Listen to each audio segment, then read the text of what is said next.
શું કેવું છે ભાઈ જીવનનું? કોણ? તો તમારી પોતાની એઝ એન એક્ટર આ જર્ની ક્યારથી ચાલુ થાય છે? આ બહુ ઇન્ટરેસ્ટિંગ છે. તમે જેટલી ધારો ને એ થાય ને એના કરતાં જે તમે અનએક્સપેક્ટેડ જે થયું હોય ને એ બહુ કમાલ થયું હોય. એઝ એન થિયેટરના કલાકાર પ્રમાણે જો વાત કરું, થિયેટરનો કલાકાર એક ફિલ્મમાં શું મિસ કરતો હોય છે? અને પ્રેક્ષકની દ્રષ્ટિએ બી જે આપણે ઘણી વાર પછી કહેતા હોય ને જે કાચું કપાય છે, ઓછું લાગે છે, કંઈક મિસિંગ છે, બધું આ મિસિંગ હોય છે એવું મને લાગે. તો હું આરજવની વેઇટ કરું કે મેં કીધું આ સાલ આવ્યો નથી હજી સુધી, ટાઈમ થઈ ગયો. પછી કે આવ્યો, મેં ક્યાં તો કે ઓડિશનમાં ગયું. કયું ઓડિશન? મને કે બોલાવ્યું હતું એક ફિલ્મ, ગુજરાતી ફિલ્મ. તો શું કેવું છે પ્લે તમારું નાટક જે અત્યારે હું એમ કહી શકું કે લગભગ તમારા જીવનનું એક અમૂલ્ય સ્થાન કહેવાય કે યોગદાન કહેવાય કે કાંઈ પણ એને શબ્દ તમે આપી શકો, મસાજ. પણ મારા ભાઈબંધોને એવું કે કેમ કે એમાં બહુ જ એનર્જી ને બહુ જ મહેનત જાય છે કે એકલા આટલું બધું કરો તમે. તો મને ત્યાંથી જાણવું છે કેવી રીતના તમને ઓફર થઈ, ઓડિશનનો પ્રોસેસ અને ફ્લોર ઉપરની વાત, પછી આગળ વાત હા, કરીશું. જો આમાં કેવું છે કે એ જ્યારે ફિલ્મ આવી ને તો નંદિતા દાસ છે ને એમના મધર અથવા ફાધર બેમાંથી એક ગુજરાતી છે. એટલે એવું હોય છે ખરા નહીં, આ કલાકાર હોય છે થોડીક તેડી ચાલતો ચાલે નહીં. મારા મિત્રના ત્યાં જ અમે, હું કોલેજ ટાઈમમાં હું સવારે કોલેજ જઉં, પછી બપોરે જોબ જોઉં, પછી સાંજે રિહર્સલ્સ કરું નાટકને એવું કરતો ને ત્યારે વર્ષે એકવાર તો આવવાનું થતું જ હતું સુરત મારે.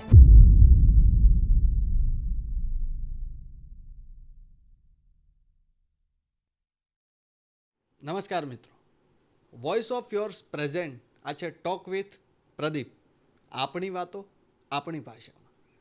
મિત્રો, આજે આપણા સ્ટુડિયોના મહેમાન બન્યા છે જેમને જો નાટકની વાત કરવા જાઓ તો નાટક મસાજ, પછી ગુજરાતી ફિલ્મની વાત કરવા જાઓ તો ફિલ્મ ઉમરો, હિન્દી ફિલ્મની વાત કરવા જાઓ તો ફિલ્મ મંટોમાં પોતાની કલા અને કૌશલ્ય દ્વારા લોકોના દિલમાં જેને જગ્યા બનાવી છે એવા એક્ટર એટલે કે સંજય ગલસર આજે આપણી સાથે આપણા સ્ટુડિયોમાં ઉપસ્થિત છે.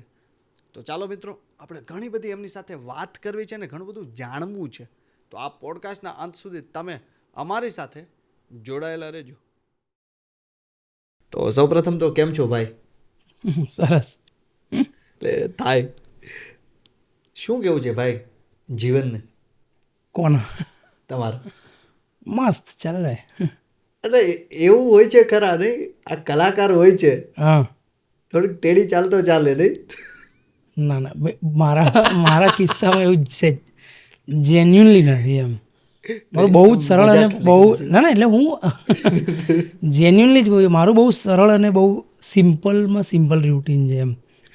હું આખો દિવસ આરામ કરું, સવારે ઉઠતા જ એમ, સવારે ઉઠું, રૂટીન. હા ઉઠું પહેલું જ, એટલે કોઈ રિટાયર્ડ માણસો કેવી લાઈફ જીવતો હોય. મેં એવું પણ વચ્ચે કહ્યું હતું કે હું મારા પપ્પા જોડે રિટાયર થયા હતા જસ્ટ કોવિડની આસપાસ. મેં જોબ મૂકી હશે એટલે પછી એ રિટાયર થયા, તો અમે બંને બાપ દીકરો સવારે સેમ એ 9 વાગ્યા જેવું 8-9 વાગ્યા જેવું ઉઠીએ. મારું કે હું ઉઠું સવારે, ફ્રેશ થઉં, કલાક યોગા કરું, પછી નહીં ધોઈને તૈયાર થઈને એકદમ જાણે હવે માણસ તૈયાર થઈને ક્યાંક નીકળતો હોય બહાર, હું તૈયાર થઈને આમ ગંજીને ચડ્ડીમાં એ રીતે બેસી માટે તૈયાર થાવ તમે? હા, એવી રીતે જ એમ. ના, હું પછી વાંચું અથવા તો કંઈક કોન્ટેન્ટ જોઉં એમ, કોઈ વેબ સિરીઝ કે કંઈક કોઈ પુસ્તક કે કોઈ નાટક કે એવું કંઈ પણ વાંચું. પછી જમીને બપોરે કાકાની જેમ સૂઈ જાઉં, પછી સાંજે ઉઠીને ફરી પાછું વાંચું કે જોઉં, અને પછી રાત્રે કામ ચાલુ થાય કે રિહર્સલમાં નીકળ્યા, કંઈક મીટિંગ હોય, શૂટ હોય તો શૂટ હોય, બાકી તો મોસ્ટલી હમણાં એક નવું ઓબ્સેશન છે થોડું ક્રિકેટ. હમણાં ફરીથી કોવિડ પછી એક શરૂ થયું છે. શાયદ એની સ્ટોરી મૂકી છે. હા, અમે હમણાં એટલે આવતીકાલે 28 થી 31 4 દિવસ અમારી નાનકડી કલાકારોની ટુર્નામેન્ટ છે. મોટાભાગના થિયેટરના જ લોકો છે અમદાવાદના, થોડા ફિલ્મવાળા ને એવા પણ છે એમ તો છે. એટલે મજા છે એમ ને? ફૂલ મોજ. આવો સુરત ક્યારે આવું છે ફરવા? સુરત હું છે ને પહેલાં બહુ એવરી યર આવતો હતો. પહેલાં હું એક મારા મિત્રના ત્યાં જ અમે, હું કોલેજ ટાઈમમાં હું સવારે કોલેજ જઉં, પછી બપોરે જોબ જોઉં, પછી સાંજે રિહર્સલ્સ કરું નાટકને એવું કરતો ને ત્યારે વર્ષે એકવાર તો આવવાનું થતું જ હતું સુરત મારે. પછી કામના કયા વિસ્તારમાં આવતા? હું છે ને મોટા ભાગે જે પેલા ઇન્ડસ્ટ્રીયલ એરિયાઝ હોય ને એટલે આવું સેન્ટરમાં, પછી ત્યાં જઉં. અને પછી હવે મને કેવું છે કે સુરત, મુંબઈ, બરોડા એવી જગ્યા છે ને કે હું જઉં, 2-3 દિવસ ત્યાં કામ ધંધો હોય, પછી પાછો આવી જાઉં. પછી મને યાદ જ ના રહે હવે હું કઈ જગ્યાએ ગયો હતો, અરે ક્યાં જવાનું છે, ભૂલી જલ્દી જવાય છે. એટલે ત્યારે જતો હતો, પણ કામના સિલસિલામાં હું સુરત મારે આવવાનું થયું જ નથી બહુ. પણ હમણાં રિસન્ટલી એક ફિલ્મ કરી પહેલી વાર. તો કેટલા દિવસ કર્યું સુરતમાં શૂટ? હું ઓલમોસ્ટ 10 દિવસ મારું શૂટ હશે, પણ હું વધારે 2-3 દિવસ વધારે રોકાયો હતો. એટલે એક દિવસ વહેલા ગયો હું, પછી વચ્ચે 1-2 દિવસ ગેપ હોય ને પછી એવી રીતે કરીને આવતો હું ત્યાં. શું ટેસ્ટ શું કર્યું તું? ખમણ? ભાઈ સુરતમાં ના હું કહું, ખમણ તો ઘણી બધી તમે આવતા હોય એટલે કોઈ ને કોઈ કે અહીંયાનું પણ અમારે શરૂઆત ત્યાંથી કરવાની હોય. હા ના છે. મને ચીઝ લસણિયા લોચો જે સૌથી બેસ્ટ આઈટમ, જે ખમણની આઈટમ, હા જે ખમણની જે વાનગીઓ છે સુરતી, એમાં સૌથી કમાલ આઈટમ કોઈ લાગ્યું હોય ને તો આ લસણિયો ચીઝ લોચો. આઈ થિંક જાનીનો જ હતો મે બી, ત્યાં હા ત્યાંથી લાવ્યો છે. હા, અને એક બીજી વસ્તુ જે મેં એક્સપ્લોર કરી છે, મને સૌથી વધારે મજા આવી, ત્યાં ખત્રી તપેલું બહુ કમાલ મળે છે. અને એ એકવાર ખાધું પછી મેં બીજી વાર પણ પછી, એટલે બહુ લાસ્ટ ડેઝમાં છેલ્લે મને એનો અનુભવ થયો. એટલે અનુભવ તો શું, આખો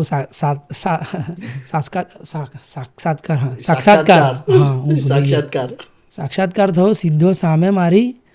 મેં કીધું ભાઈ આ વસ્તુ મને વૈશાખભાઈ લઈ ગયા હતા, વૈશાખ રતનબેન, કે ભાઈ અહીંયા બહુ સરસ મળે છે. અને મારે ક્યારથી ખાવું હતું, મને ગયો ને પહેલા દિવસથી હતું. આપણે નતા મળ્યા રહી તો તમને હા, પણ મોસ્ટલી થાય બી કેવું કે યાર કોણ તો સેટ પર તો જનરલી કોઈને કહું નહીં એમ તો હું, પણ પછી બધું શૂટ પતે પછી શાંતિથી એવી રીતે કરીને કંઈક જઈએ કે ખાઈએ. હવે વૈશાખભાઈ લઈ ગયા, એમના તો ફ્રેન્ડ્સ ત્યાં બધા રહે છે, મિત્રો, તો એ લઈ ગયા. અને પછી હું બીજા દિવસે ફરીથી ગયો, પછી તો મારું શૂટ પતી ગયું હતું, પછી હું આવી ગયો હતો, પણ એ બેસી ગયું. મેં કીધું એ કમાલ કી ચીઝ છે. મેં સુરતમાં જાઓ ને તો આ એક તો એ જે પ્રકાર, મોસ્ટલી તમે નોનવેજ ખાવા જાઓ ને તો તમને મુગલાઈ કે થોડું નોર્થ ઇન્ડિયન સ્ટાઇલ્સનું વધારે મળે. ઘરમાં બનતું હોય એવું નોનવેજ છે ને બહાર નથી મળતું. ખત્રી તપેલું જે છે ને એ બહુ લોકલ આઈટમ છે, એટલે બહુ જ ઘરમાં બનાવતો ને એવી પ્રકારની એ વસ્તુ હતી. એટલે મેં બંને પ્રકારના પછી એ તપેલા ટેસ્ટ કર્યા. અને એની જોડે છે ને ફર્મેન્ટેડ કરેલી એક નાનકડી પૂરી આપતા હોય છે, જે એ પણ એટલી જ કમાલની. અને મેં પાછી એને અલગ રીતે ખાધી પણ, દેશી રીતે. ના એક્સ્ટ્રા તો ઠીક છે, પણ મેં એને ચૂરીને ખાધી એ રીતે ખાવાની, કેમ કે એમાં એ ગ્રેવી વધારે હોય. મોસ્ટલી તમે બહાર ખાતા હો તો સેમી ગ્રેવી ફૂડ હોય, અથવા તો એવું કંઈક હોય ડ્રાય હોય, પણ એ છે ને એકદમ લિક્વિડ બેઝ, વધારે ગ્રેવીવાળું હતું, એકદમ રસ્સાથી ભરપૂર. તો એમાં એ પૂરી જો તમે ડબોળીને ખાતા હો, ડબોળીને અને જે ચૂરીને ખાઓ તો ઓર એનો ટેસ્ટ, એ કમાલ વસ્તુ હતી. મને એ બહુ મજા આવી ગઈ. હવે તમે આવો ને તો હું તમને લઈ જઈશ એક જગ્યા પર, ચીઝ ખાવસા ખવડાવો. હા ઓકે, મેં ખાવસા ટ્રાય કર્યા હતા, પણ મારો લોચો થી મેં સાંજે ખાધા હતા. તમે ચીઝ ખાવ છો રાત્રે, તમે 3 વાગે તો કહો તો 3 વાગે તમને ખબર, ઠંડીમાં મે બી તમે, અને એમાં પણ ફ્રાય કરેલું લસણ, વાહ! તો આ તો ખાવું પડશે. એમાં મોર્નિંગમાં સરસ લાગે. તમે મોર્નિંગમાં અમે તો હમણાં જ મારા ફ્રેન્ડ સાથે, રાજ અને મિતિન સાથે, હમણાં લાસ્ટ ટાઈમ જ્યારે વરસાદ આવ્યો ને ભાઈ, વરસાદ મજા આવે. ચાલુ વરસાદમાં ખાઈએ છે, સૂપ તો ભરાયેલો જ રહે છે. એમાં કેવું છે, મેં ખાવસા જ્યારે મેં સેટ પર મંગાવીને ખાધા, બરાબર છે, એટલે ત્યારે મને એવી સમજણ થઈ કે ના આ તાજું ખાવાની જે, હા એ મને ફીલ થયું ને, એટલે મને થયું કે મેં કીધું અમે સાંજે મંગાવીને ખાધું ન, એટલે એ જે ત્યાં ફ્રેશ અથવા મોર્નિંગમાં, કેમ કે બહુ સૂપની નજીકની આખી આઈટમ છે, એટલે લિક્વિડ બેઝ અગેન એ પણ, એટલે મેં કીધું આ સવારે ગરમા ગરમ રીતે ખાવાની, અથવા લેટ નાઇટ આપણે ખાતા એવી રીતે ખાવાની તો મજા આવી જાય. હવે આવો એટલે ડેફિનેટલી અમે લઈ જઈશું, એ અમારી જવાબદારી છે. ના એટલે ભાઈ જો તો ગુજરાતમાં મૂળ આ જ છે, સુરત હોય, બરોડા હોય, અમદાવાદ હોય, ફૂડ જ્યાં પણ જાય તે મેઇન વસ્તુ છે. અમે તો મેજોરિટી પોડકાસ્ટમાં આજ વાત ચાલુ કરી, ફૂડની જર્ની જ ચાલુ કરીએ. બહુ ઘણા સારા એક્ટર્સ એવું માને છે કે રસ, સુગંધ અને રંગની ખબર હોય ને તો એ એક્ટિંગમાં બહુ ઇમ્પોર્ટન્ટ છે. ફૂડ એમાં બહુ મોટું કામ કરે છે, કેમ કે ત્રણેય એમાં ભળે છે. એટલે જો તમને એની થોડી વધારે સમજણ કે વધારે તમે જો એને એક્સપ્લોર કરેલું હોય મેક્સિમમ લેવલે, તો એ તમને બહુ હેલ્પ કરે. એટલે આમાં છે ને બીજી મને યાદ આવ્યું, મોટાભાગની ફિલ્મના ડીઓપીસ એ સૌથી વધારે ટ્રાવેલ કરતા લોકો હોય, અને મેક્સિમમ ફૂડ એક્સપ્લોર કરેલા લોકો હોય ડીઓપીસ, મેક્સિમમ. કેમ કે દુનિયાના દરેક ખૂણે જઈને કંઈ ને કંઈ શૂટ કરી આવતા હોય અને બધું જ ખાતા હોય. એટલે મને કોઈ પણ ફિલ્મમાં હું હોઉં ને તો આ હવે બહુ વધારે કરું છું ડીઓપીસ જોડે કે ફૂડની ચર્ચા કરવાની. પછી આપણે જે હમણાં કેમ કે એ લોકો વધારે જલ્દી જે તે જગ્યાએ તમે શૂટ કરતા હોય ને એ લોકો રેકી પણ કરી ગયા હોય આપણાથી પહેલાં, તો એ પહેલાં જ એક્સપ્લોર કરી ચૂક્યા હોય, તો તમને સીધું આપણે તો ત્યાંથી પછી ત્યાં જઈએ છીએ. હા સીધું તમને છે ને એ ડાયરેક્ટ કહી જ દે કે એ જગા કા ये वो આ જ હોય એમ, તો તમારું અડધું કામ ત્યાં થઈ જાય. અમારો મિત્ર જે અત્યારે જે ડીઓપી અત્યારે એમનું શૂટ ચાલુ છે ભાવનગરમાં, એ મિત્રનું પણ એવું પોતે ડીઓપી છે. તમે એકવાર કોઈ પણ જયેશ કૌશિક ઓકે તમે ખાલી નાસ્તાનું નામ કહો એ સીધી જ હા હોય. હા ચાલો આપણે આ તો ફૂડની જર્ની વિશે થોડી વાત કરી, તો તમારી પોતાની એઝ એન એક્ટર આ જર્ની ક્યારથી ચાલુ થાય છે? હું નાનપણથી બહુ નાની ઉંમરથી જ એક્ટિંગ કરતો હતો. Child actor? ના એટલે પ્રોફેશનલી જરાય નહીં, પણ નાનપણથી જ મિમિક કહો કે પછી નકલ કરવી જે પણ કહો એ નાનપણથી જ હું કરતો હતો. એટલે એ હતું જ બહુ જ નાની ઉંમરથી. જ્યાં બી સ્ટેજ મળે, કોઈ બી ફિલ્મના હીરો હોય, કોમેડિયન્સ હોય, એમની નકલ કરવાની હોય, એ બધું નાનપણથી જ ચાલુ જ હતું.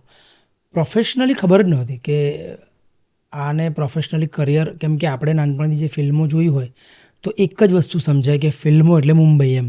બીજું કંઈ જ નહીં. હા, અને સાઉથની રિમેક પણ ત્યાં સુધી આપણી પાસે ટેલિવિઝન પર એટલી નહોતી પહોંચી જે છેલ્લા 10-12 વર્ષમાં 15 વર્ષમાં પહોંચી હોય એવી રીતે, તો એ ખબર જ નહોતી. એટલે આપણને યાર આમ ટીવી જોયું હોય અને થિયેટર બી વર્ષમાં એકાદ વાર જ જતા હોઈએ પહેલાં નાનપણમાં તો. દિવાળી કેવું હોય ત્યારે. હવે હમણાં કે છેલ્લા 10 વર્ષથી આપણે જે જઈએ છીએ 15 વર્ષથી કે એવરી વીક ફિલ્મ જોઈએ, એવું તો એવું કોલેજ પહેલાં એવું હતું જ નહીં. વર્ષે એકવાર દિવાળીના દિવસે ફિલ્મ જોવા ગયા હોય તો એ જ તમે જોઈ હોય. નાના પડદે જ વધારે જોયું હોય તો તમને આ એ જોઈને જ સતત. અને કેવું છે કે મારા ઘરે 24 કલાક ટીવી ચાલુ જ રહેતું, કેમ કે કોઈને કોઈ કંઈ ને કંઈ જોતું હોય અને હું પણ કંઈ તો એમાં વધારે રસ પડી ગયો હતો. એટલે અને પછી બીજા લોકોને, આજુબાજુના લોકોને જોઈને મિમિક કરવાની ને બધું તો નાનપણથી કરતો હતો. મને ઇન્ટરેસ્ટ ત્યારે પડ્યો પ્રોફેશનલી કહું તો કે જેવો હું કોલેજમાં આવ્યો ને, તો કોલેજમાં તો બધી કોમ્પિટિશન્સ હોય. કોલેજનું નામ જણાવો પ્લીઝ. મેં 3 કોલેજ કરી છે. ત્રણેયનું નામ જણાવો. હું પહેલાં શિવશામાં હતો, આશ્રમ રોડ, જી. જ્યાંથી મેં કોમર્સ ગ્રેજ્યુએટ થયો હું. એના પછી મેં જર્નલિઝમ કર્યું ભવન્સમાંથી, અને પછી મેં થિયેટરમાં માસ્ટર્સ કર્યું ઉપાસના સ્કૂલ ઓફ પરફોર્મિંગ આર્ટ્સમાંથી, ગુજરાત યુનિવર્સિટી. અને પછી નેટની પણ એક્ઝામ આપી 1-2 વાર. પીએચડી થતાં જ રહી ગયો એટલું છું બાકી. તો એમાં કોલેજમાં હતો ત્યારે પહેલી વાર મિમિક્રી મેં સ્ટેજ પર, એટલે કોઈ કોમ્પિટિશનમાં કરી હોય અને પછી ત્યાં જજીસના બધું, એટલે બધું એવું જોયું હોય એમ. ત્યારે મને એવું થયું કે મેં આમાં કરવાનું શું પછી એમાં આગળ એમ, એટલે એક્ટિંગ જ કરવી હોય તો કોઈ બુદ્ધિ જ નહીં, કોઈ એવા મિત્રો નથી ભણેલા ગણેલા જોડે એ સમયે પણ, કે કોઈને કોઈ ખબર હોય, મને પણ નહીં. તો મને એવું કે આમ કંઈ બી કરીને આજે આપણે બોક્સ ઘરે જેને ઇડિયટ બોક્સ જેવી કહેતા હોય, આ ડબ્બામાં કઈ રીતે લોકો જતા હશે. તો મને ત્યારે કેવી બોગસ વાત સૂજી હશે. મેં કીધું કે મેં જર્નલિઝમ કર્યું. બોલો, મેં તો અમારે ટેલિવિઝનની એન્ટ્રી છે એવું વિચારીને, કેટલું વાહિયાત, આમ કંઈ સમજણ જ નથી એમ. હોઈ શકે, રસ્તો તો કોઈ પણ જગ્યાએ સૂજી શકે. અને મને એમ કેમ કે મને એવું હતું કે હું માન લો વધારે બોલું છું, તો બોલીને કંઈ પણ કરું છું. એક્ટમાં મોટાભાગનું તો એ જ કરું છું અત્યારે, એ જે તે સમયે. તો બધું આ મે બી આમાં કંઈક થઈ શકે, કેમ કે બાકી તો મુંબઈ જવું પડે અને ઘર છોડીને ક્યાંક જવું, એક કન્સેપ્ટ જ મને હજી પણ નથી સમજાતો. મેં કોવિડની આસપાસ પણ મને ઘણા લોકો જ્યારે, પણ મને સૌથી મોટો ફાયદો જર્નલિઝમથી 2 થયા કે એક તો પુસ્તકો જીવનમાં આવ્યા પહેલી વાર, એ બી બહુ એ એજ પર એમ કે જે એકચ્યુઅલી બાળપણથી હોવા જોઈએ. એ તમે પુખ્ત થયા ત્યારે આવ્યા, ઇટ્સ ગુડ અગેન.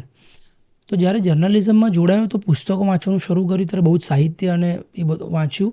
અને જ્યારે અમારું જર્નલિઝમનું વર્ષ જ્યારે પત્યું તો એન્ડમાં એ લોકોએ નાટક બતાવ્યું.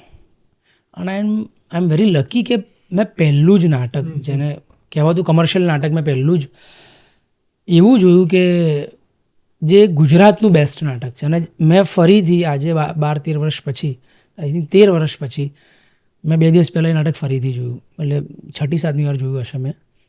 એને 15 વર્ષ પૂરા થયા. એ વેલકમ જિંદગી નામનું નાટક હતું અને સૌમ્ય જોશી સર. સૌમ્ય સરનું નાટક, અને અત્યારે પણ મારું ફેવરેટ નાટક છે પહેલું જ હિલોઈના. એટલે એ જોઈને ત્યારે મને પ્રશ્ન થયો કે એક મિનિટ, કેમ કે તમે ટેલિવિઝન ને ફિલ્મો બધું જોયું હોય, પણ જ્યારે તમે પહેલી વાર એક હાર્ડકોર ડ્રામા 2-2.5 કલાકનું 3 actor on stage full length.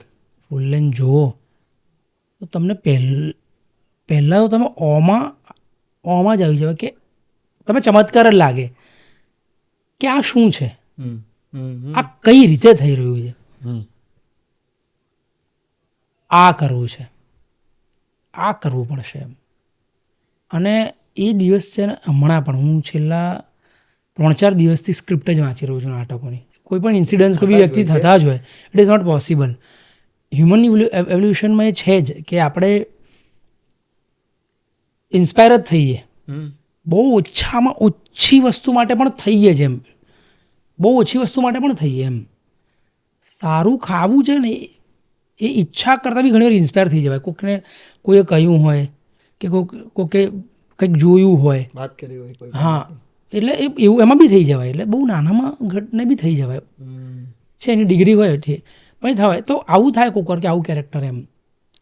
અને ફૂલે લઈને તો મને પર્સનલી એવું હતું કે બીજા બી ઘણા બધા કેરેક્ટર્સ છે જે હું મે બી ના કરી શકું, પણ કેટલાક તો હોય ને તમારા સ્ટ્રક્ચરમાં જતા હોય. લાઈક ફૂલેને તમે જુઓ એમના ફોટોઝને એમાં, તો એ એજમાં ન જઈએ નો ડાઉટ, પણ હાઇટ બોડીમાં બહુ જઈ શકે એવું. તો એવું થાય કે હા યાર એ બી. પણ આવું તો કહું ને, બહુ બધા કેરેક્ટર્સ છે. એટલે આપણે જે ધારતા હોઈએ ને એવું તો ઘણી વાર નથી થતું. એના કરતાં આ બહુ ઇન્ટરેસ્ટિંગ છે. તમે જેટલી ધારો ને એ થાય ને એના કરતાં જે તમે અનએક્સપેક્ટેડ જે થયું હોય ને એ બહુ કમાલ થયું હોય.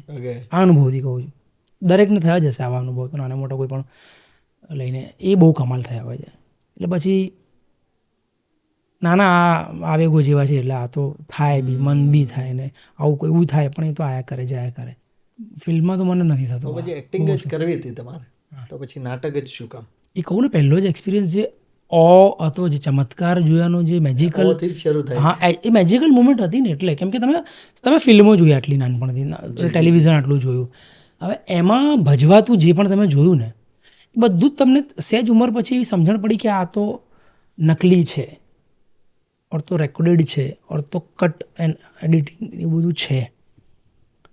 અને પછી તમે જ્યારે એક બહુ જ ઇન્ટિમેટ સ્પેસમાં, કોઈ મોટા થિયેટર ઓડિટોરિયમ છે તો મે બી થોડું વધારે, બટ સ્ટીલ ઇટ ઇઝ એક ડાર્ક રૂમમાં તમે બહુ ફોકસ્ડ જોઈ રહ્યા છો અને સીધું, અને બહુ લાઈવ. કોઈ પણ લાઈવ આર્ટ છે ને, તમે કેટલી બી ફિલ્મો જોઈ લો, તમે નસરુદ્દીન શાહને કે પરેશ રાવલને લાઈવ પોતાની આંખે અભિનય કરતા જોયા હોય ને, ગૂઝબમ્સ છે. એ મુમેન્ટ જે છે ને એ અવિસ્મરણીય અને બહુ આમ એ તમે ના ભૂલી શકો એમ, એવી વસ્તુઓ છે એમ. બહુ અલગ જ એક્સપિરિયન્સ છે. હું સિનેમાને એમાં જરાય ઓછું નથી આંકતો, પણ લાઈવ આર્ટનું જે માધ્યમ છે ને, સિનેમાનું તમે ઇતિહાસ જુઓ તો 100-150 વર્ષ મનુષ્યની જ્યારથી સભ્યતા આવી ને ત્યારથી લાઈવ આર્ટ છે. અને એને પણ એટલે સંસ્થાકીય દ્રષ્ટિએ જુઓ તો પણ 3000 વર્ષથી તો છે જ એમ. તો એ તો બહુ અલગ અનુભવ જ છે એમ. એટલે થિયેટર વધારે હજી પણ બહુ પર્સનલ છે. ઘણા બધા લોકોને સિનેમા વધારે કરે છે, એક્ટર્સને પણ. એનો જે એક્સપિરિયન્સ છે એની સામે મને અત્યાર સુધી ઓછો લાગે છે એમ. પણ આ તો હવે અનુભવ છે હમણાં સુધીનો, may be after 20-30 years, I don't know. As an થિયેટરના કલાકાર પ્રમાણે જો વાત કરું તો થિયેટરનો કલાકાર એક ફિલ્મમાં શું મિસ કરતો હોય છે? બોન્ડિંગ વધારે. એટલે હા, કેમ કે તમે જ્યારે થિયેટર કરતા હો, અથવા જે પ્રકારનું આપણે કરીએ છીએ થિયેટર, મેચ્યોર ગણી શકાય કે નાના પાયાનું પુઅર થિયેટર કહી શકાય. એમાં કેવું હોય કે તમે 5-7-10 જેટલા બી લોકો હો, એ બધા જ માં એક પ્રકારની સમાનતાની ભાવના તો હોય, જે ત્યાં હેરાર્કી અલગ પ્રકારની પડી જતી હોય છે સિનેમામાં. એ પે ગેપથી લઈને ડેઝિગ્નેશનથી લઈને બધી જ રીતે. અહીંયા કેવું હોય કે અહીંયા બધા જ ઓલમોસ્ટ સરખા હોય, બધા જ જોડે શરૂ બી બધા જ રીડિંગમાં હોય, બધા જ બધું કામ કરે. અને તમે ઘણું બધું, તમે પણ લાઇટ લગાવતા હો, તમે લાઇટ ડિઝાઇન બી કરી હોય, ટોટલ ટોટલ પ્રોડક્શન તમે કર્યું, તમે જ પોતે કોસ્ચ્યુમ બી કર્યા હોય, તમે પોતે ઘણું બધું મેકઅપ બી કરતા હો, ડિરેક્શનમાં બી તમે કર્યું હોય, અસિસ્ટ કર્યું હોય, આ હોય, લખવામાં ઇમ્પ્રોવાઇઝેશન, એટલું બધું જ કર્યું હોય. એનું બહુ સહિયારું જે મળે છે ને બોન્ડિંગથી, એ જે છે ને એ મને સિનેમામાં નથી હોતું એવું નથી કહેતો, પણ એ બહુ ઓછું જોવા મળે છે. અને જેટલું કમર્શિયલી કે વધારે પ્રોફેશનલી કે એવું પ્રકારનું કરો ને તેમાં તો બહુ જ ઘણી વાર તો એવું થાય છે કે તમે સેટ પર જાઓ, તમને સ્ક્રિપ્ટ મળી હોય, એક્ટર કોણ છે ખબર ના હોય, કોઈ નવો જ એક્ટર આવ્યો હોય, એની જોડે સીન કરવાનો હોય, અને એક્ટિંગ મોટા ભાગની પ્રોસેસ જ આખી આપલેની છે. આ તો છે, ઠીક છે, બહુ બધા લોકો બહુ એક્સપિરિયન્સડ હોય તો આવી જતું હોય, એટલે કમર્શિયલી સારું લાગતું હોય, બની જતું હોય, પણ એનો જે આનંદ જે હમણાં આપણે વાત કરીને જે મિસ કરો છો એ આ થઈ જતો હોય મિસ. એ તમારો બી અનુભવની દ્રષ્ટિએ અને કામની દ્રષ્ટિએ પણ, અને પ્રેક્ષકની દ્રષ્ટિએ બી જે આપણે ઘણી વાર પછી કહેતા હોય ને જે કાચું કપાય છે, ઓછું લાગે છે, કંઈક મિસિંગ છે, બધું આ મિસિંગ હોય છે એવું મને લાગે છે. તો કેવો અનુભવ રહ્યો ક્યાં કઈ ઉમરોનો? બહુ કમાલ. એ અત્યાર સુધીનું સિનેમાનું પરફોર્મન્સની દ્રષ્ટિએ તો હું નહીં વધારે કહી શકું, પણ એક્સપિરિયન્સની દ્રષ્ટિએ તો બહુ જ કમાલ. કેમ કે બધું જ એકસાથે ના ભેગું થયું હોય એવું થઈ ગયું હતું.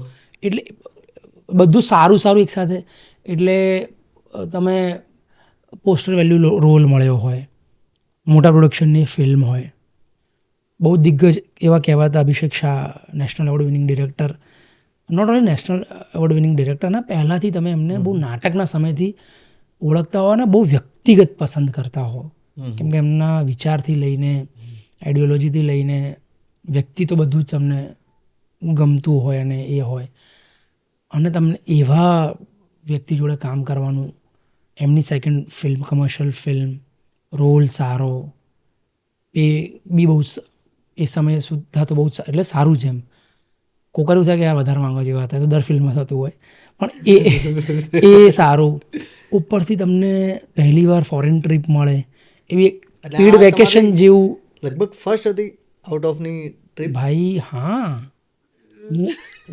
પહેલી વાર વિદેશ ગમન હતું યાર, આપણા કામથી આપણે, અને પણ કામના કારણે. અને એમાં પણ કેવું, આ પણ બહુ વધારે ઇન્ટરેસ્ટિંગ છે કે તો સ્પેશિયલ સવાલ રાખ્યા છે જી. એમાં તો લોકોને ઈર્ષા ઘણા લોકોને એવી થઈ, એટલે બહુ મીઠી ઈર્ષા, અને એવી થવી જોઈએ એવી હતી, થાય એવી જ હતી. એમ કેવું થતું હતું કે અમે ત્યાં શૂટ કરીએ, થાય એવી હતી અને થવી પણ જોઈએ એવી જ હતી. એનું કારણ છે કે કેવું કે અમે 7 બહેનો અને અમે 2 પુરુષો, બરાબર. તો કેવું થાય કે અમે જઈએ પહેલાં સવારે, હવે અમારે 2 જણને કેટલી વાર લાગે, અમે 20 મિનિટ 2 જણ ઊભા મેકઅપ કરીને, એટલે પહેલો અમારો એક સીન થઈ જાય જે હોય અમારા બહેનો, ત્યાં સુધી કેવું થાય પેલા 7 બહેનોનો મેકઅપ ને વોશરૂમ થાય, એટલે એમાં સમય બી જાય. હવે એ રેડી થઈ જાય ને એટલે એમનો અમારો જે કોમન સીન હોય એ જે તે દિવસ અને જગ્યાનો એ થઈ જાય. હવે પછી આગળના 1-2 સીન કે બધા મોન્ટાજ રહ્યા હોય એ છૂટક થાય. તો એટલા સમય almost half of the day અમે 40% તો અમે ફ્રી જ હોઈએ. હું ને આર્જવ, એટલે સવારના આટલા સીન થઈ જાય પછી તમે ફ્રી. હું એ જ કહું છું, સાંભળવા જેવું છે. એટલે ઓલમોસ્ટ 40% તો અમે, હવે ફિલ્મની વાર્તા છે ફરવાની, અમે રોજ નવા લોકેશન પર છીએ, જે ફરવાની જગ્યા છે, એટલે અડધો દિવસ અમારી પાસે આખો ફરવાનો છે. તો હું ને આર્જવ અમે લંડનના, માન લો અમે એક્સ જગ્યાએ શૂટ કરીએ છીએ, અમે બહુ બધી જગ્યાએ એમાં શૂટ કર્યું છે, તો અમે માન લો વિન્સરમાં છીએ, તો હું ને આર્જવ વિન્સરનો માન લો 5-10 કિલોમીટરનો જે ઘેરાવ છે એ રોજનું અમારું 10 થી 20 કિલોમીટરનું વોકિંગ છે એવરી ડે લંડનનું. તો અમે રોજ ફરતા હતા એવરી ડે. મહાકુંભમાં હતું. હા, એટલે કહેવાનું પેડ વેકેશન હતું અમારું ત્યાં. એટલે શૂટનું કામ પત્યું, આ પત્યું, એટલે અમે ત્યાં ફર કરીએ. એ પત્યા પછી પણ અમે 4-5 દિવસ, હું આર્જવ દીક્ષા અમે લોકો રોકાયા હતા ત્યાં, વિનીતા પણ હતી, અને અમે પછી 4-5 દિવસ અમે લોકો નાટક જોવા ગયા. પછી હું શેક્સપિયરનું થિયેટર જોવા ગયો, ગ્લોબ. પછી અમે ગ્લોબ થિયેટર જઈને આવ્યો, કેમ કે ભાઈ એ તો મહાનાટ્યકાર. સાંભળ્યું છે આ બધું, પેલી થેમ્સ નદીના કિનારે. શું વાત છે. વિલિયમ ભાઈ શેક્સપિયરનું ગ્લોબ, જે ઓલમોસ્ટ 500 વર્ષથી ઊભું છે અને ત્યાં ભજવાય છે આજે પણ નાટકો, એ અમે જઈને જોઈ આવ્યા જગ્યા હતી. પછી એક દિવસ અમે એડિનબ્રા ગયા, સ્કોટલેન્ડ. અમારી પાસે વિઝા તો હતો એટલે. તો એ દિવસ અમે 27 કિલોમીટર ચાલ્યા છે, આખું શહેર ફર્યા ચાલીને. હું ના જાઉં એટલે ભાઈ ઉંબરો તો. અને પછી ફિલ્મ, આ તો ફિલ્મ પહેલાંની પ્રોસેસ, પછી બની, પછી એને જે ઓવરવેલ્મિંગ રિસ્પોન્સ મળ્યો, અને ખાસ કરીને મહિલાઓ તરફથી, એટલે એ તો અનબિલિવેબલ. એટલે બધું જ આમાં બધી જ ટીક માર્ક છે આ ફિલ્મ મારી માટે. અત્યાર સુધીની જર્નીનું હું પ્રેમિયરમાં નહોતો જઈ શક્યો અમદાવાદના શૂટમાં તો, પણ પછી એના પછી બીજા વીક હું બીજી ફિલ્મના પ્રેમિયરમાં ગયો. ત્યાં મને એવા એટલા સરસ સરસ કોમ્પ્લિમેન્ટ છે. દરેક ફિલ્મમાં નાના મોટા તો મળતા જ રહેતા હતા અત્યાર સુધી, પણ સૌથી સારું કે તને તારું ડ્યુ મળ્યું ને એટલું બધું એવા શબ્દો ને અને એવા લોકોના કે જેમને તમારી આખી જર્ની જોઈ હોય અને બહુ ઓનેસ્ટલી કહેતા હોય. ખાલી એવું નહીં કે ભાઈ સરસ કામ છે, કેમ કે એવા વખાણો કે એવું ઓડિયન્સનું રિએક્શન બી તમને ખબર જ છે કે તમે શું કામ કર્યું છે, એ તમારા વખાણ તમારી સુધી આવી રીતે જ પહોંચતા હોય.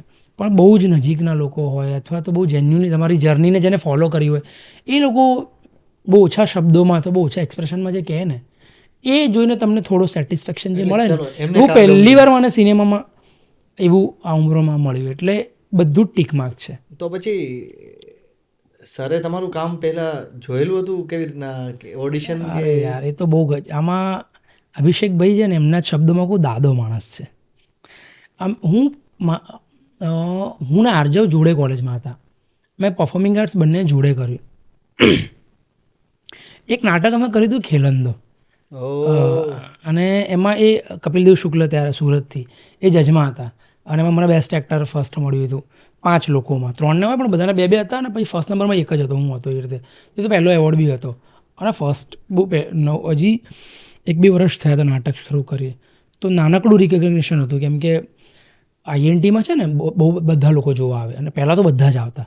એટલે મોટા મોટા ડિરેક્ટરથી લઈને એક્ટરથી લઈને કમર્શિયલ રંગભૂમિના આર્ટિસ્ટને બધા જ લોકો આવતા હોય. અને એ લોકોએ જોયું, બહુ બધા લોકોએ બહુ તારીફ કરી હતી. એમ અભિષેકભાઈ પણ આવ્યા તો હું તો ઓળખતો જ નહોતો. અને કોણ છે ભાઈ તું, બધું સંજય ગલસર એમની રીતે એવું રીતે બોલે, એ રીતે કોણ છે ભાઈ તું, એમ એ રીતે એ બોલતા હોય. એટલે એમને મજા આવે. તો પછી મેં કીધું હા તે કે બહુ સરસ કર્યું આમ તેમ. પછી એના પછી છેલ્લો દિવસ ફિલ્મ જે બની, તો એમાં બધા ઓડિશન્સને આ તે, તો હું એવી રીતે એકવાર આમ આખી આડવા થઈ ગઈ, ખબર નહીં. નો પ્રોબ્લેમ. હું સવારે 8 વાગ્યાથી રિહર્સલ અમારે શરૂ થઈ જાય કોલેજમાં, 5 વાગ્યા સુધી ચાલે. બધાનો ફ્લોર હોય. પરફોર્મિંગ આર્ટ્સ કોલેજમાં તો કેવું હોય કે બધાના નાટકોના સ્લોટ હોય 2-2 કલાકના. તો હું આરજવની વેઇટ કરું કે મેં કીધું આ સાલો આવ્યો નથી હજી સુધી, ટાઈમ થઈ ગયો. પછી કે આવ્યો, મેં ક્યાં તો કે ઓડિશનમાં ગયું. કયું ઓડિશન? મને કે બોલાવ્યું હતું એક ફિલ્મનું, ગુજરાતી ફિલ્મનું. હવે 15માં મને યાદ છે સુધી 2 યાર, અને થઈ જાય કેવી રીતે જઈશ જોઈ હતી, બીજું કંઈ એવું એટલે કોઈ અંદાજો જ નહોતો. બધું ઠીક છે, ચાલ રિહર્સલ કર ભાઈ. અને મને ત્યારે પણ ફિલ્મો નહોતી કરી, મને જોવાની મજા આવતી, પણ મને એવું કોઈ એટ્રેક્શન જેવું નાટકોથી હતું નહોતું, એવું ફિલ્મોથી. તો પછી એને એ કરીને એ ધૂલાવાળી ઘટના એની થઈ ગઈ ને પછી બહુ ફિલ્મો બનવા લાગી. અને એ જ સમયે મારું એ વર્ષ પત્યું ડ્રામાનું, અને પછી અભિષેકભાઈને બહુ કાસ્ટિંગો આવ્યા. માસ્ટર પત્યું ત્યારે? હા, માસ્ટર્સ પત્યું. અને પછી તો મેં એમની શુભારંભ, દુનિયાદારી, અને પછી બહુ ઘણી બધી ફિલ્મો કરી. દુસર કરીને એક ફિલ્મ હતી જેનું પછી સમીર નામ થઈ ગયું, સોરી, હિન્દી હતી. એટલે ઘણા બધા. તો ત્યારથી અભિષેકભાઈ દરેક ઓડિશનમાં બોલાવે. અને એમાં બી એક ભ્રમ રહે લોકોને કે આ લોકો આ અભિષેકભાઈ છે કે ફલાણા એક્ટર છે કે ફલાણા કાસ્ટિંગ ડિરેક્ટર છે, આનું આ ગ્રુપ છે, આને લે છે, આને લે છે, એવું હોતું નથી. એ ભ્રમ બી તોડ દઉં. ઓકે, અમારે એ ના ભ્રમ એટલે તોડું કે મેં એમના 10 ઉપર ફિલ્મોના ઓડિશન આપ્યા, જેમાંથી મેં 2 કે 3 ફિલ્મો જ કરી. એટલે પણ વાત કરવી છે, કારણ કે કદાચ બહારના કલાકારને પણ કદાચ એવું હોઈ શકે કે ખાલી ગ્રુપમાં વાત. ના, એવું નથી હોતું. આમાં કેવું હોય છે કે સૌથી પહેલાં તો કોઈ ડિરેક્ટર હોય કે રાઇટર હોય કે એક્ટર હોય કે એ હોય, એ તમારું કંઈક કામ ક્યાંક જોવે સારું, કંઈક પણ. પહેલાં તો હું એમ જ રેન્ડમ બેઠો હોઉં ને મણિનગરથી કોઈ સુરેશને ઓડિશન બોલેલું, એવું તો ના થાય ને. એનું કંઈક જોયું હોય ને, કંઈક પણ એને. હવે તો રીલ ને બધું આવી ગયું, તો કે તમે કોઈ રીલ કંઈક જોઈ હોય, અથવા એ કોઈની રીલ જોઈ હોય કે કોઈનું નાટકનું પરફોર્મન્સ છે. મારું નાટકનું આરજવ, અમે ખેલંદો કરતા હતા ને, ખેલંદોમાં આરજવે બહુ કમાલ પરફોર્મન્સ આપ્યું હતું. એક બહુ એંગ્રી યંગમેનનું કેરેક્ટર હતું. કયું કેરેક્ટર તમે બંને? હું માનસુર ખુમાણ અને આરજો કાસુ સંધિ કરતો હતો. મને તો બહુ યાદ નથી રહેતું, મને કશું યાદ નથી રહેતું. જોકે હું આખું નાટક કરું છું મસાજ 100 મિનિટનું, પણ મને લાઇન્સ નથી યાદ રહેતી. હું શો કરું છું એટલે રિહર્સડ માણસ છું, પણ મને તમે એમ કહો ને તો મને યાદ ના રહે, કશું જ યાદ ના રહે. હા, જેન્યુઅનલી કેરેક્ટર નામ પણ મને યાદ ના રહે જી જી પ્લીઝ. એક સમયે. તો એ એને એટલું કમાલ કર્યું હતું ને કાસુ સંધિ. અને અભિષેકભાઈને કેવું છે ખબર, એમને કંઈ બી ગમી જાય. સારી લઈ લીધી. હા, હવે મજા આવશે. એ કંઈ પણ કરે ને સારું તો કરવા, તમારી જોડે કરાવડાવ જ કરે, કરને એવું એમને બહુ ગમે. તો કોઈ બી ઓડિશન હોય ને તો મે બી હું ગયો તો માણસોનું કહી દે. જે હમણાં એમને છેલ્લે મારું આ ગુરુદત્તવાળું જોની વોકર બહુ ગમ્યું હતું.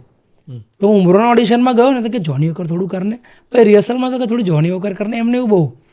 તો આને અભિષેકભાઈએ આનું કાસુ સંધિનું કરાવડાવ્યું હશે આરજો જોડે. અને એમાં જે એંગ્રી જે તમે કેરેક્ટર જોયું તો ધુલાનું, એમાં એ આરજો ગોટ સિલેક્ટેડ એમ. પછી એને કર્યું એમ.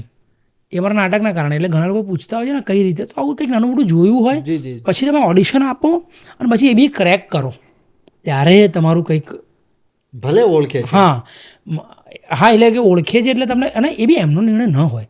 અલ્ટિમેટલી પ્રોડક્શન હાઉસ કે ડિરેક્ટર એમની બેઠક હોય એવી રીતે નક્કી થતું હોય, એવી રીતે આખું એ થતું હોય. એટલે તમે વિચારતા હોય અમને નથી બોલાવતા, અમને પહેલાં તો તમારે કંઈને કોઈ નાના મોટું કામ કરીને કંઈક તો એવું કંઈક કરીને, લાઈક મને એવું લાગે છે પર્સનલી, જેમાં મોટાભાગનું સત્ય બી છે કે હું સતત નાટકો કોલેજના સમયથી અત્યાર સુધી સતત નાટકો કરું છું. અને મોટા ભાગના લોકોએ મારા નાટકો જોયા છે, જે ડિરેક્ટર છે કે એવા, જેના કારણે વગર ઓડિશને પણ ફિલ્મો મળેલી છે. એવું નથી સાવ, અને બી હવે મળી છે. પહેલાં તો બધા જ ઓડિશન આપવા પડતા હતા. અભિષેકભાઈ તો પોતે ફિલ્મ ડિરેક્ટ કરે છે અને કેટલો પણ મોટો એક્ટર હજી પણ ઓડિશન લે. અને આઈ લવ દેટ પ્રોસેસ. મને એમ ઓડિશન નથી ગમતા. તો પછી એ તમે પણ જ્યારે કોઈ ક્યાં આ ફિલ્મના ઓડિશનમાં ઉમરો, અરે કહું છું ને, એક તો સ્ક્રિપ્ટ હતી જી, અને કહું ને ઓડિશન લેવાની બી એક બહુ, મને જે સેલ્ફ ટેસ્ટ હમણાં ચાલે છે, તમે ઘરેથી આપી દો, કન્વિનિયન્ટ બહુ છે, બહુ સારું છે. પણ મને થોડું ઓછું ગમે છે, કેમ કે મને હજી સુધી કાસ્ટિંગ ડિરેક્ટરવાળો હોય, પ્રોપર કાસ્ટિંગ ડિરેક્ટર, એનો અસિસ્ટન્ટ નહીં હોય, કાસ્ટિંગ ડિરેક્ટર હોય જે ક્યુ સરસ આપતો હોય, બ્રીફ સારી આપે ત્યાં જ તમે ઓડિશન આપો. એટલે એકવાર ટેક ના આપ્યો હોય, ઓનલાઈન એ 3-4 વાર તમારું ઓડિશન લે, સીન સમજાવે, તમારી જોડે વાત કરે. અને જે ઓડિશન કરે ને, like Abhishekbhai do mostly that. અને એમાં તમને એવું થાય કે તમે સિલેક્ટ બી ન થાવ ને, પણ તમારું જે ઓડિશન બન્યું હોય ને, અભિનય બેંકર અગેન એ બહુ જ સારા કાસ્ટિંગ ડિરેક્ટર, એવી આવી રીતે જ ઓડિશન લે, સીન વાંચે, બેસે તમારી જોડે, આવી રીતે શૂટ કરે. એ બહુ ઓછું કાસ્ટિંગ કરે છે. પણ એ તમને એવું લાગે કે તમારી વર્કશોપ થઈ ગયું હોય 20 મિનિટની તો 20 મિનિટની, તમને એવી ફીલ આવે. તમે એ ઓડિશન તમે સિલેક્ટ બી ન થાવ ને, બટ આઈ ટેલ યુ, તમને એવું લાગે કે કંઈક આજે કંઈક કામ કર્યું. ઓડિશનની પ્રોસેસમાંથી તો પાસ એવું નહીં કે હા સ્ક્રિપ્ટ આપી, મેં એક ઓડિશન આપ્યું અને નીકળ્યું બહુ નકલી કર્યું એવું લાગ્યું, એવી ફીલ ના આવે તમને વધારે. કંઈક મહેનત થઈ. તો એવું હોય ને તો મજા આવે. અભિષેકભાઈ મોસ્ટલી આવું કરતા હોય છે, એટલે બહુ મજા આવતી હોય છે એમના ઓડિશનમાં. 2018માં આવેલી એક હિન્દી ફિલ્મ જેનું નામ છે મંટો. જે તમે નવાઝુદ્દીન સિદ્દીકી સર સાથે કામ કર્યું. સો હવે તમે બોલવા માંડો શું ભાઈ યાર, એ તો એટલે કે એના પછી એવું થોડું તો થયું કે એકચ્યુઅલી હિન્દી ફિલ્મોનું ઓબ્સેશન ઓછું થઈ ગયું. એઝ એન એક્ટર કહું છું, અનુભવ તો બહુ અલગ હતો. કેમ કે તમે ફિલ્મ હોય, તમે એક સીન હોય, 2 સીન હોય, ફિલ્મ ચાલે ના ચાલે, દેખાવ ના દેખાવ, એના કરતાં એવું થાય કે પોતાની ભાષાની ફિલ્મમાં થોડો મોટો રોલ કે સારો રોલ કરીએ તો દેખાય કે આ તે. આજે પરસેપ્શન જ છે મારું, I am not exact sure about it, but આવું હોય. પણ એ ફિલ્મના અનુભવમાં એક મજેદાર વસ્તુ એ હતી કે સમય જે ગાળવા મળ્યો ને મને લાગે છે એ એની મૂડી હતી. તો મને ત્યાંથી જાણવું છે કે કેવી રીતના તમને ઓફર થઈ, ઓડિશનનો પ્રોસેસ અને ફ્લોર ઉપરની વાત, પછી આગળ વાત. હા, જો આમાં કેવું છે કે એ જ્યારે ફિલ્મ આવી ને, તો નંદિતા દાસ છે ને, એમના મધર અથવા ફાધર બેમાંથી એક ગુજરાતી છે. I am not exactly sure, but હું સોરી ડિસ્ટર્બ કરીને એટલે કહું છું, કારણ કે આ પોડકાસ્ટ છે ને ઘણા એવા કલાકાર પણ જોશે કે જોતા હોય છે કે જેમને આ જ ફિલ્ડમાં કામ કરવું છે, એટલે ઘણા બધા એમને સવાલના જવાબ અત્યારે જ ક્લિયર થઈ જાય. હા, હું એ રીતે જ વાત કરું. આ તો એક છે જ પ્રોસિજર. હું મોટી, તમે ઘણા બધા લોકોને સાંભળ્યા હશે અને એમના જવાબો ભ્રમ પેદા કરતા હશે. આ બાબતે હું બહુ ક્લિયર છું. હું કોઈ વ્યક્તિ, હું વર્કશોપ તો નથી લેતો એટલી બધી, 2-4 દિવસ ઘણીવાર કરાવતો હોઉં, ત્યારે સૌથી પહેલાં જેટલા પણ એક્ટિંગને લઈને ભ્રમ હોય અથવા ફિલ્ડને લઈને ભ્રમ હોય ને, પહેલાં એ તોડી નાખું છું. એટલે બિચારો છોકરો કોઈ એવી ક્લિયર થઈ જાય, દીકરી કે કોઈ એવી ખોટા ભ્રમમાં ના રહે, કેમ કે આ બહુ પેશનેટ કામ છે અને આ જેન્યુઅનલી પેશનનું કામ છે. જી જી જી એટલે બહુ અને નિર્ણય શક્તિનું કામ છે, તમારે નક્કી કરીને કરવાનું કામ છે એવું છે. એટલે એવી વાત છે. Back to Manto. એમાં કેવું હતું કે નંદિતા દાસ બહુ જીનિયસ માણસ, એમને બહુ બધા લોકોને એનું કાસ્ટિંગનું કામ સોંપ્યું હતું. એટલે અભિનય બેન્કરથી લઈને અભિષેક શાહથી લઈને એ પોતે પણ આવ્યા હતા. અને મને હજી પણ યાદ છે, અમદાવાદના જેટલા પણ થિયેટર કરતા લોકો હોય બધા એમાં જોડાયા હતા. બધાએ કંઈ ને કંઈ ઓડિશન આપ્યું જ હતું, self test too offline too બધું. કોઈ પણ હા, કેમ કે બધા આમાં જોડાવા માંગતા હતા, કેમ કે નંદિદાસની ફિલ્મ તો હતી અને મંટોની ફિલ્મ હતી. અને અમે લોકો પણ વધારે સાહિત્યપ્રેમી હોવાના કારણે મંટો વન ઓફ ધ થિયેટરમાં તો કર્યું છે. હું થિયેટરથી પહેલાં જર્નલિઝમના ટાઈમમાં પણ મેં જ્યારે પહેલી વાર શોર્ટ સ્ટોરીઝ પ્રેમચંદને એમની વાંચવાની શરૂ કરી ત્યારે સૌથી વધારે પ્રભાવિત હું મંટોની વાર્તાથી થયો હતો. પછી ઈશ્વર પેટલીકર હોય કે બીજા બધા શોર્ટ સ્ટોરી રાઇટર્સ હોય, ટોલ્સ્ટોયને વગેરે વગેરે, તો હું બહુ જ એ હતો.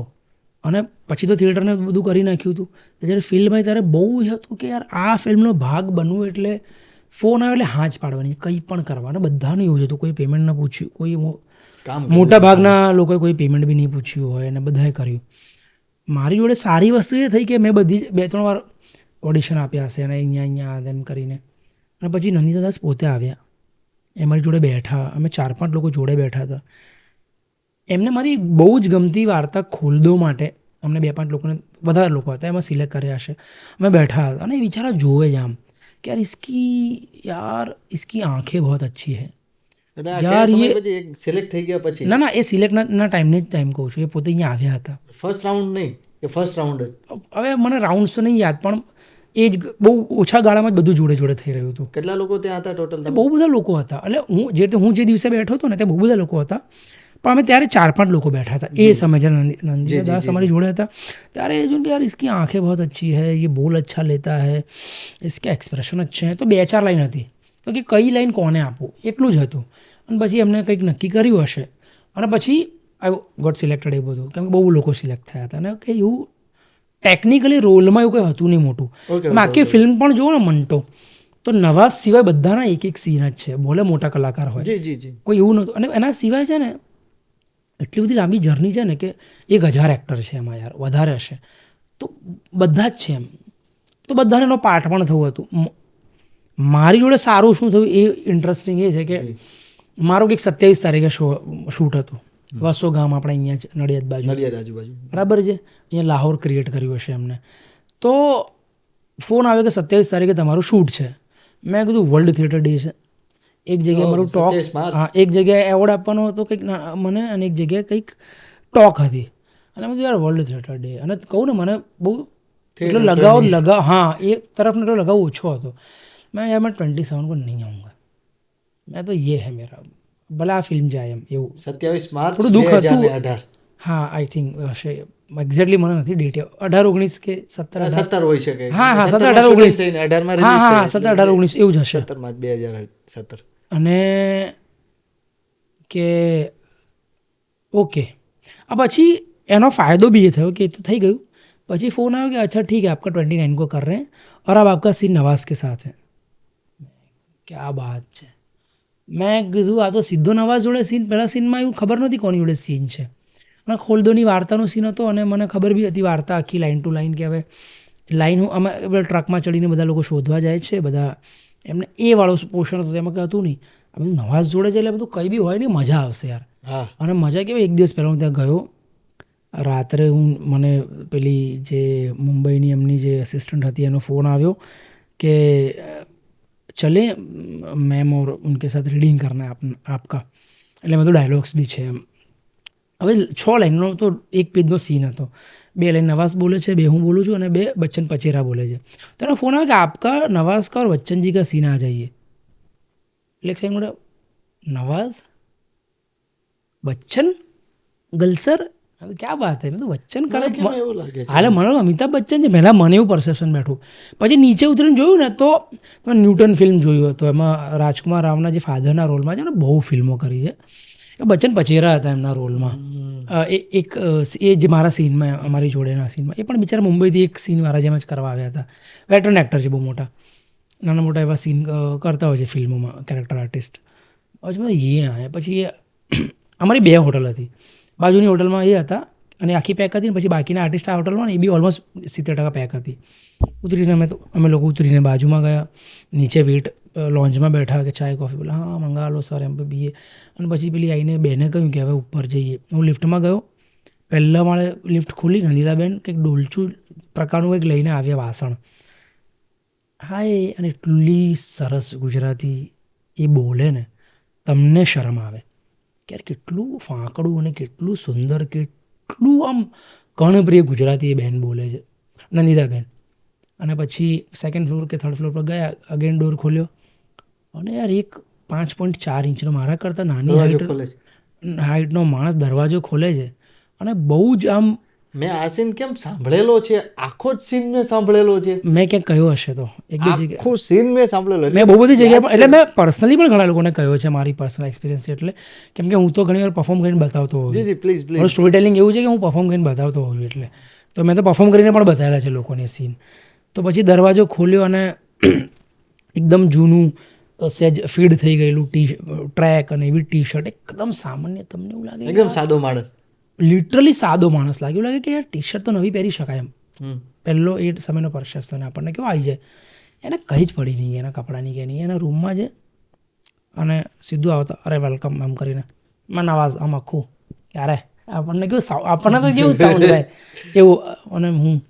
અને મેં કીધું ભાઈ યાર એ નવાઝ, નંદિતા और अभी बच्चनજી અહીંયા 2 કલાક સાંભળવાનું જ છે અને હું સાંભળ્યો જ છું 2 કલાક પ્રોપર. અમારો સીન 1 પેજનો હતો, અડધો કલાકનું બી રિહર્સલ, 1.5 કલાક મેં સાંભળ્યા એ લોકોને.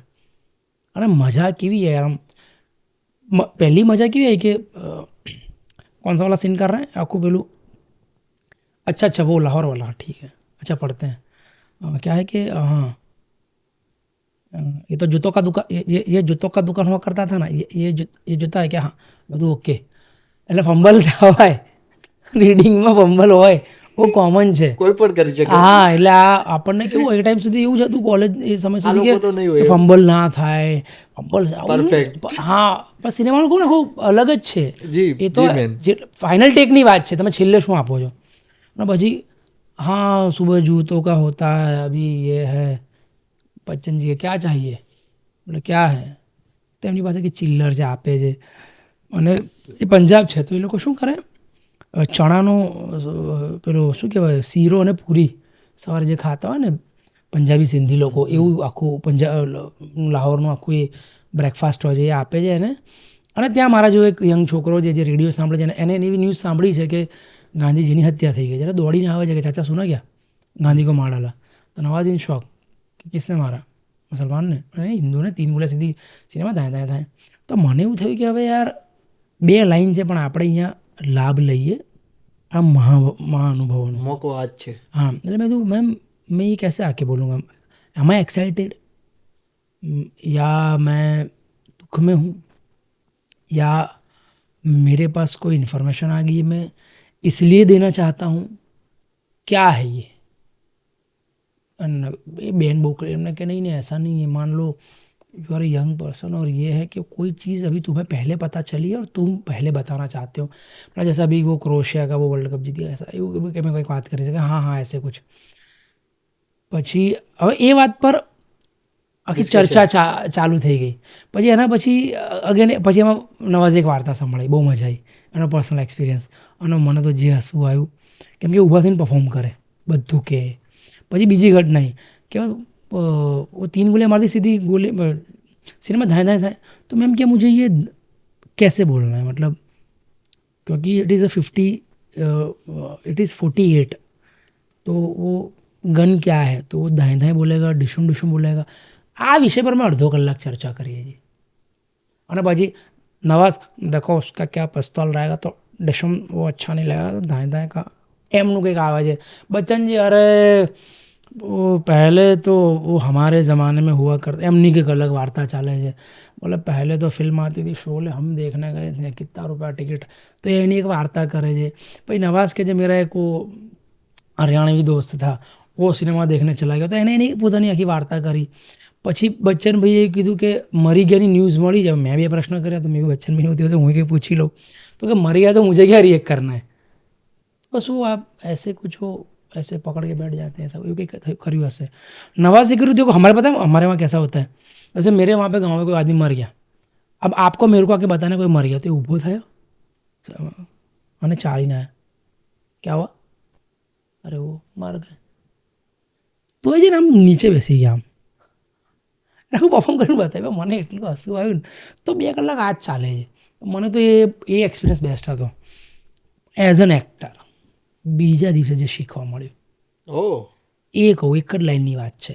આખો સીન ભજવાયો તો રીડિંગમાં તો રીડિંગ કર્યું, પણ નવાઝે જે પરફોર્મ કર્યું ને between the line, as an actor between the line આપણે વાંચતા અને સાંભળતા આવ્યા છીએ. બહુ ઓછી વાર તમને ખબર પડતી હોય છે. પહેલી વાર બહુ એક જ લાઇન હતી એની પાસે અને એને એટલું એનો ડાયલોગ છે. મને પૂછે છે કિસને મારા? मुसलमान ने. वो नहीं किसी हिंदू ने. तो जो नवाज़નો જે ડાયલોગ છે ને કિસને મારા મુસલમાન ને, એ પ્રશ્ન પૂછી નતો રહ્યો, એ કન્ફર્મ કરી રહ્યો છે કે કોઈ મુસલમાનો તો નહીં મરે ને ગાંધીજીને. જો પાર્ટીશનમાં 10 લાખ લોકો મરી ગયા છે અને જો મુસલમાને બી જો કોઈ માર નાખ્યા હોત ને તો એ આંકડો કેટલો મોટો થઈ શકતો. તો being as a sensible writer or human being or artist એ એટલો હ્યુમેટેરિયન હતો કે એને બહુ ચિંતા હતી. તો હવે આ એક લાઇન કેટલી સરળ છે કે કિસને મારા મુસલમાનને, બટ એ લાઇન નથી. એ બિટવીન ધ લાઇન આટલી ડેપ્થમાં છે. He is not asking, he is confirming કે ભાઈ આવું તો નહીં થઈ ગયું ને. અને એ જે શીખો એટલે આ એક્ટિંગની જે વાત જે કહે છે ને જે બિટવીન ધ લાઇન કહો કે ડેપ્થ જે બહુ પછી આમાં તો વાત થઈ શકે એ બધું આ છે યાર. અને એ જે મળ્યું ને ક્યાં બાત યાર. એટલે બાપ માણસ છે, એટલે કમાલ. પછી તો એને ફિલ્મ પહેલાં જ એક છે ને શોર્ટ ફિલ્મ તરીકે બતાવી હતી જે એની પોતાની એ પોતે જે લખતા હતા મંટો, સાદત હસન મંટો, એમાં એમને કેટલાક એમના વિચારો બી લખ્યા છે. તો એ અદબ એટલે કે લિટરેચર સાહિત્ય પર એ શું માને છે. તો એનો એક 12 મિનિટનો એમના ટ્રોંગ એનો પહેલાં એક એ લોકો શૂટ કર્યો વિડીયો. અને એમાં બોલે છે કે મેં काले चौक पर सफ़ेद स्याही से लिखना चाहता हूँ, यानी वो ज़्यादा नुमाया हो जाए, એ તમને વધારે દેખાય. એટલે હું જે સમાજ છે એ કેવો છે એ હું લકીર દોરીને તમને બતાવું છું, તો તમને લકીર ઉભરી આવે તો તમે જો આવો સમાજ છે. એની વાત એ એના એ શોર્ટ ફિલ્મમાં કરે છે. અને પછી એ જ એટીટ્યૂડ આખી ફિલ્મમાં બી તમે નવાઝનો જુઓ છો. અને મને પર્સનલી જે મેં મંટો નામક એની પુસ્તક છે અને એમની 280થી પણ વધારે એમની શોર્ટ સ્ટોરીઝ છે, ઓલમોસ્ટ બધી જ વાંચી છે મેં. અને મને એ પ્રશ્ન હતો જ કે યાર મંટો કેમ પાકિસ્તાન જતા રહે, અને પાકિસ્તાન ગયા પછી જ એમને એમનું શ્રેષ્ઠ કામ બી આપ્યું છે. એ પણ એક ફેક્ટ છે. પણ એ ફિલ્મમાં એનો બહુ મસ્ત આન્સર આપ્યો છે. તમારે ફિલ્મ જોવી જોઈએ એની માટે. એમનો મિત્ર છે શ્યામ, એની વાર્તા બી છે, શ્યામ તરીકે લખી છે એમને, ફિલ્મમાં બી છે. એ જોવા જેવી છે. એટલે આ બધી વસ્તુ યાર જીવનનો એક યાદગાર કિસ્સો કહેવાય ને, બહુ કમાલ. એટલે આ બધું છે યાર. એટલે મેં કહું ને કે એક્ટિંગ બહુ જ પેશનની કામ છે. નો ડાઉટ જે આપણી વાસ્તવિકતા છે જીવનની પણ કે આ ફેમસ થઈએ કે પૈસા મળે અને બધા જલસા કરીએ, પણ એ કેવું છે બાય પ્રોડક્ટ વધારે જ છે અલ્ટિમેટલી. અથવા તમે કોઈના બીજાના બી ના પણ કરી શકતા હો ઘણીવાર. બીજાને એટલે તમારા પારિવારિક હોય કે પછી બીજું કંઈ કામ કરીને બી. પણ જે સમજણનું જે કામ જે છે ને, જે તમે જ ભોગવી શકો, જે બહુ જ ક્ષણિક હોય, સ્વયં પીડા, એ એની આ મજાઓ છે બધી. અને એનું જ કામ છે એકચ્યુઅલી. જે મૂળ જે સ્ટ્રગલ છે ને આજ આને લઈને લગતી હોય. આ તમે આ એક જ તમે હિન્દી ફિલ્મ કરેલી છે? ના, એ સમીર નામની પણ એક કરી. મારી પહેલી ફિલ્મ હતી હિન્દી હતી, સમીર. હા મે બી, કેમ કે શુભારંભને બહુ મેં આગળ પાછળ શૂટ કરી હતી, if I am not wrong.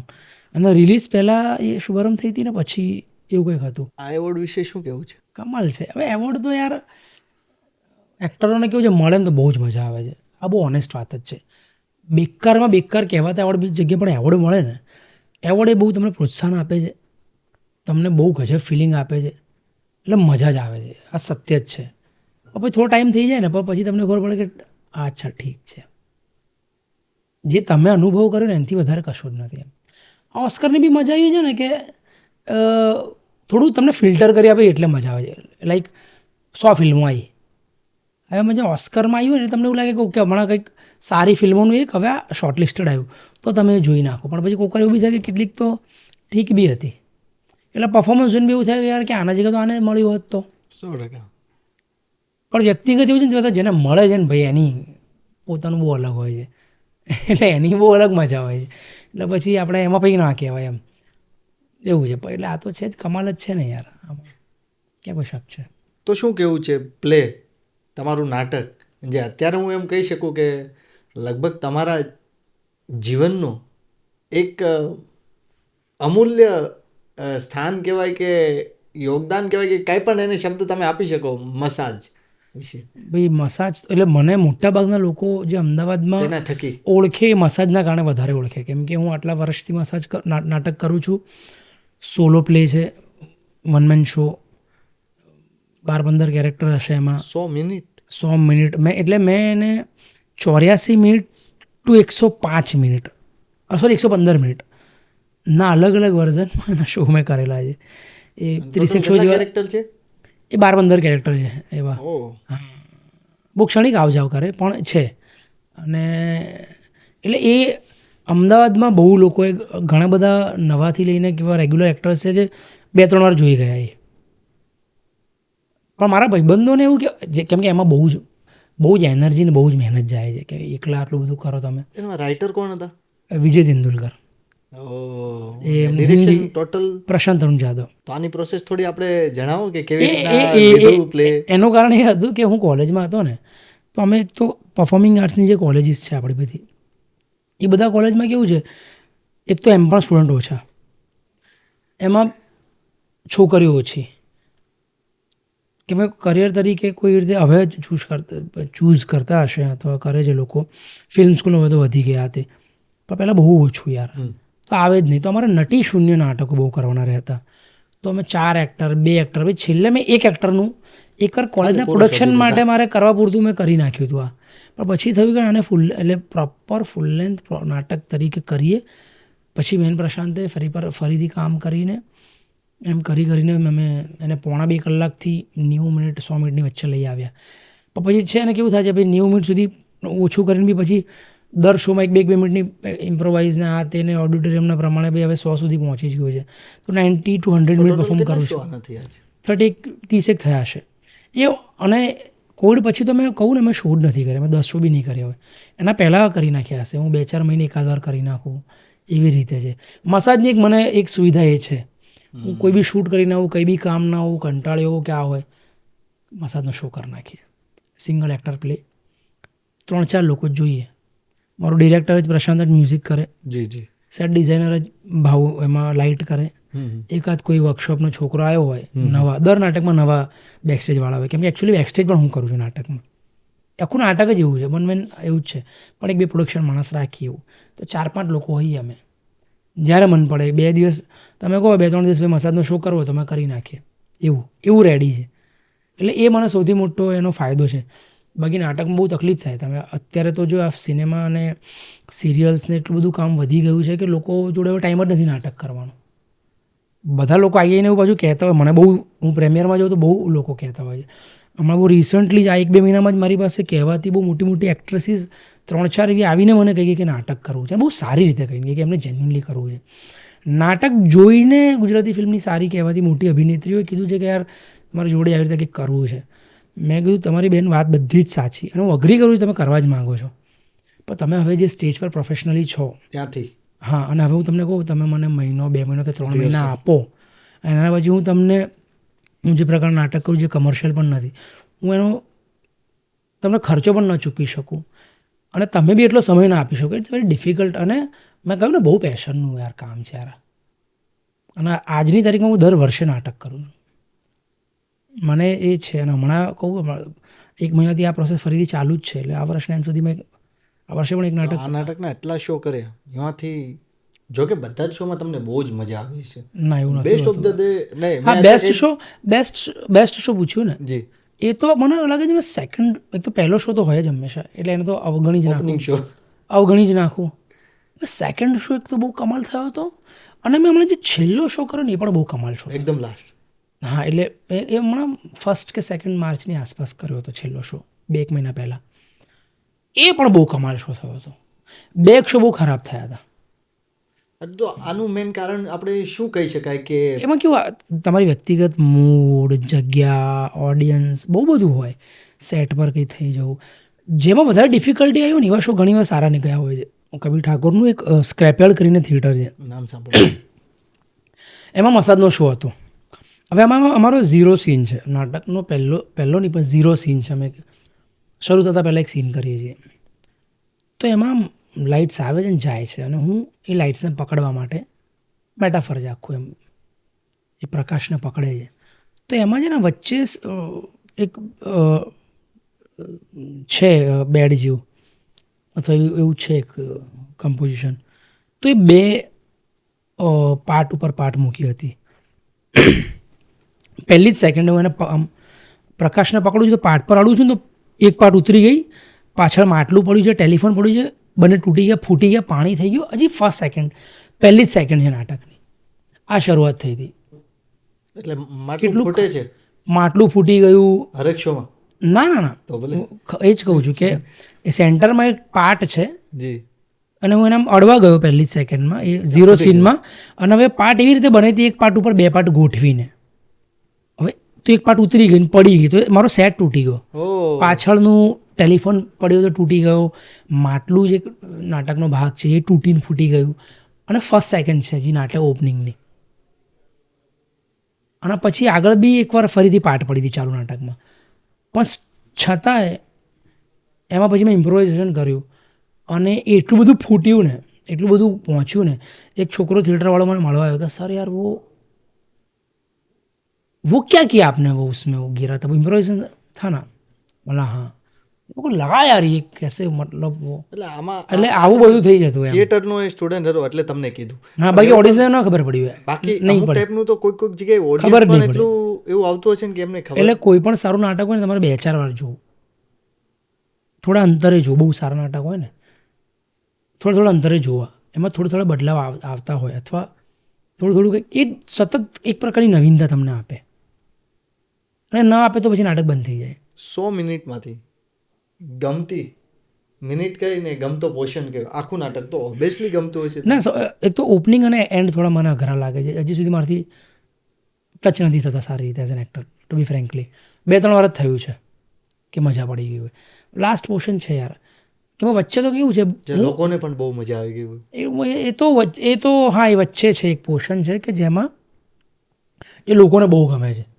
મારા માટે બહુ અઘરું પડે છે ફિઝિકલી. એવું હોય છે કે એમાં એક સીન છે કે હવે આ વાર્તા એવી છે કે આનંદ જોશી નામનો માણસ છે, એક્ટર બનવા આવ્યો છે ગામડાથી શહેરમાં, અને એ મસાજિસ્ટ બનીને રહી જાય છે. તો એ કોઈ પોર્શન છે જ્યારે એ એક્ટિંગ માટે સ્ટ્રગલ કરતો હોય છે સ્ટુડિયોમાં, અને એ અસિસ્ટન્ટ ડિરેક્ટર તરીકે કામ કરે છે.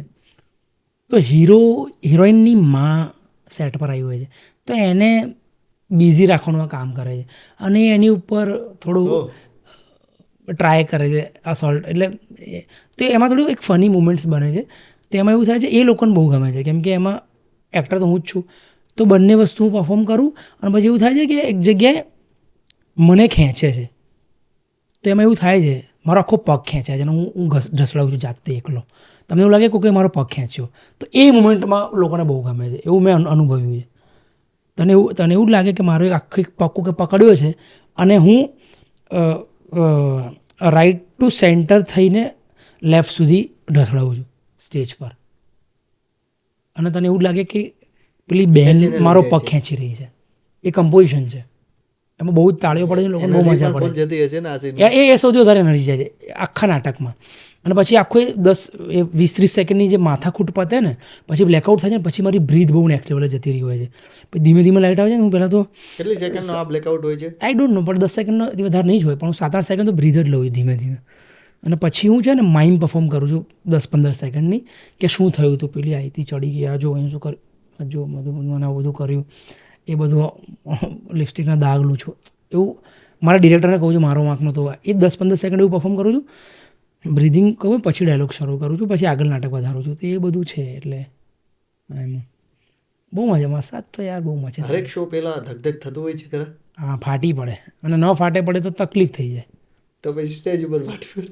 પછી સ્ટેજ પર તમે ઘી નાખો એમ, નહીં તો એ તો હું એ બાબતે બહુ જ ડિસિપ્લિન ને બહુ જ ચુસ્ત છું.